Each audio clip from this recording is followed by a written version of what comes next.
भुलक्कड़ बहू। कल ये तेरी बीवी फोन सब्जी की दुकान में भुलाई। वो तो भला है कि पहले भी 5 बार भूल चुकी है, तो लोगों को पता है कि ये मोबाइल तेरी बीवी का ही है।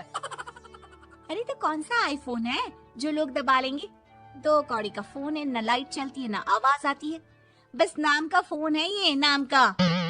अरे नाम के फोन पर तू घंटों पंचायत करती है, न जाने क्या काम होता है। अरे कौन से शहर बाजार में तू काम करती है? बहू सास से जीत तो सकती नहीं थी, वहीं से चली जाती है, लेकिन हाँ भूलने की आदत उसकी अब भी रहती है। सुनो, नहाने जा रहा हूँ, ऑफिस के लिए देर हो रही है, तो जरा ये शर्ट प्रेस कर देना।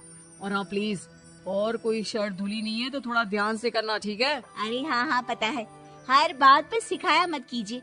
इस घर में शादी करके तो ऐसा लग रहा है कि सामान्य ज्ञान की क्लास ही चलती रहती है, हर वक्त परेशान करके रख दिया है।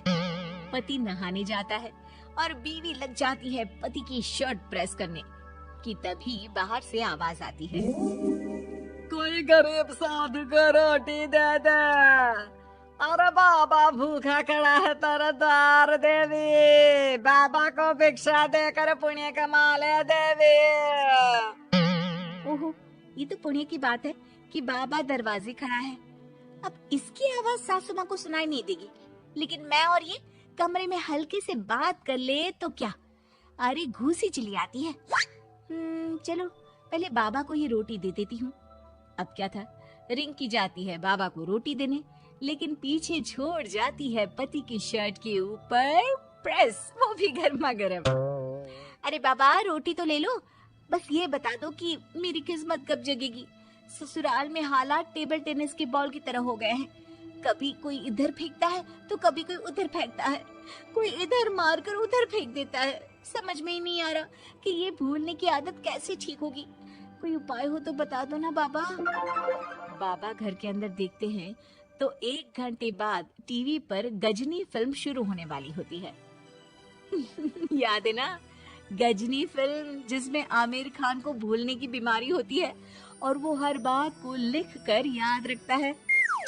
अरे बेटे, हम बाबा हैं, हर किसी सवाल और जीवन में दुख परेशानी का निजात है हमारे पास। तुम एक काम करो, 1 घंटे बाद टेलीविजन के सामने बैठ जाना और जो फिल्म देख रही हो ना देख लेना, तुम्हें तुम्हारे सारे सवालों के जवाब मिल जाएंगे। अलग निरंजन, निकालो खाना, सलाह देने की दक्षिणा भी।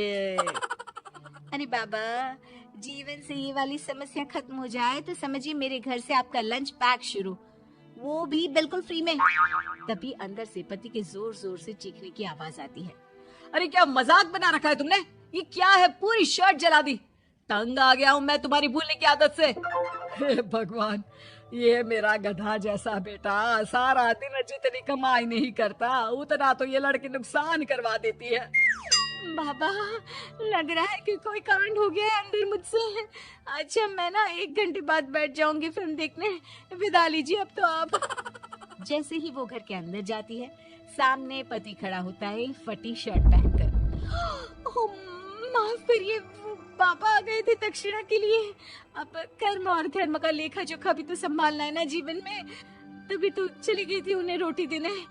वैसे खुशी की बात है, बाबा ने कहा है कि 1 घंटे बाद टीवी देखना, और टीवी देखते ही मेरी ये बीमारी का निजात निकल जाएगा। हाँ हाँ, और जो नुकसान हो गया है यहाँ, वो क्या तेरा जोगी बाबा भरेंगे? देखिए प्लीज, शर्ट बदल लीजिए ना। नहीं, आज तो मैं ऐसे ही जाऊंगा, ताकि लोगों को भी पता चले कि कैसी भुलक्कड़ बीवी के साथ निभा रहा हूँ मैं। शुक्र मानो कि छोड़ा नहीं है तुमको। पति की ये बात तो अब रिंकी के तन बदन में लग जाती है। वो सोच लेती है कि अब किसी भी हालत में वो अपनी ये भुलक्कड़पन की बीमारी को खत्म करेगी। फिर क्या था, पति तो फटी शर्ट पहनकर चला जाता है और 1 घंटे बाद बहू कमरे में सो रही होती है कि सास आ जाती है। अरे भुलक्कड़, तुझे तो फर्क नहीं पड़ता, लेकिन हम लोग परेशान हो चुके हैं। जा, तेरा बाबा बोल रहा था ना 1 घंटे बाद टीवी देखना, तो जा देख, क्या पता कुछ सुधार हो जाए। बहू टीवी खोलती है तो सामने चल रही होती है गजनी फिल्म, जिसमें आमिर खान शरीर में या दीवार में लिखकर अपनी चीजों को याद रखता था। तेरी, वाह, ये तो सच में बड़ा सही आइडिया है। इससे मुझे याद रहेगा कि क्या करना है और क्या नहीं। अब तो मैं भी सब सीख लिया करूंगी। वो टीवी बंद करके किचन में जाती है कि सास की आवाज आती है। अरे तेरी बुआ सास आ रही है, खाना बना लेना उसके लिए भी। जी माँ जी, बिल्कुल बना लूंगी। और सुन, वो कल वाला जो आटा बचा था ना, उसकी 2 रोटी बुआ सास के लिए बना देना।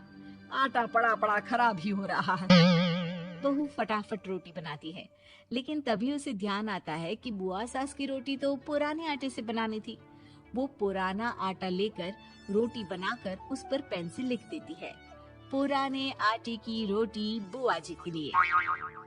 अरे क्या बन रहा है खाने में? भाभी, आपकी बहू की क्या हाल है? भूलने की बीमारी कम हुई या ऐसे ही तबाही मचा रखी है? अरे क्या बताए, अब आज किसी बाबा से उपाय पता किया है, देखो जरा। भाभी, ये आप ही हो जो संभाल रही हो ऐसी बहू। हम लोगों से तो पता नहीं हो पाता या नहीं। तभी वहाँ बहू आ जाती है। हाँ, तभी तो मैं इनकी बहू हूँ, आपकी नहीं। वैसे मैंने तोड़ निकाल लिया है। अब क्या था, बुआ सास जैसे ही खाना खाने बैठती है कि सास बोल पड़ती है। बहू, याद तो होगा नहीं जो बोला था? याद करो, बुआ के लिए कौन सी रोटी बनानी है, कहा था ना मैंने। जी, सब याद है, सब कुछ। ये लीजिए। लेकिन जैसे ही बुआ सास की रोटी उनकी प्लेट में आती है, वो जोर जोर से चिल्लाने लगती है। अच्छा, तो ये टोटका बताया है तेरे बाबा ने, जो कुछ भूलो लिख लो, क्यों? बहू को लगता है कि बुआ सास तारीफ कर रही है। अब क्या करे, याद रखने के लिए कुछ न कुछ तो करना होगा ना, वरना रोज रोज ताने बोलियां खा खा कर तो मैं परेशान हो गई थी। तो क्या कहा तेरी सास ने? बासी आटे की रोटी बुआ सास के लिए? है? बाबा, अरे हाय, कैसी बात कर रही हो ननद रानी, मैं ऐसा क्यों बोलूंगी? ऐसे आपको कैसे पता चला? क्योंकि तेरी भुलक्कड़ बहू ने ये लिखा है। बहू सबके सामने वो रोटी रख देती है जिसमें लिखा होता है, बुआ सास की रोटी बासी आटे की।